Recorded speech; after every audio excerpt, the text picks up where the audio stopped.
How to turn on or off international shipping on eBay. So the first thing is just to sign into your eBay account. So make sure you're logged in. Once you are, open the shipping section. So click on the drop down and click on selling here.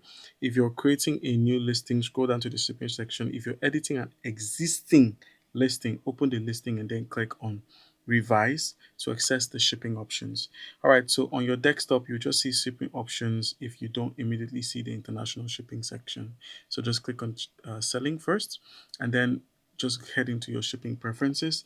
And this way you can easily turn on international shipping. So you can then choose how to help ship internationally. You could use eBay international shipping available to eligible US sellers when you only ship to eBay domestic hub, and eBay then handles customs, international deliveries, and returns. Or you choose your own international shipping service if it's available for your account. To make your item available to sellers in other countries, just enable the eBay international shipping.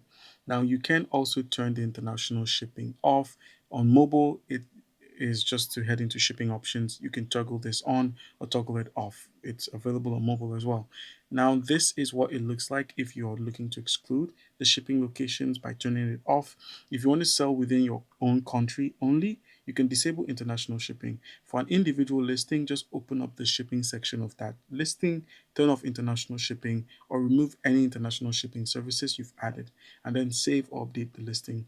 To disable the eBay international shipping program for all of your eligible listings, head into my eBay account, head into my eBay, and then open up your shipping preferences. Once you've opened it up, just opt out of the eBay international shipping. That should fix up the issue, and then confirm your choice. You can choose to exclude specific countries if you want to. There's an option to do that. You could just exclude the countries you don't want to ship to, and then select the countries or regions that you want to, and then save your changes. All right, guys, so that's how to do it.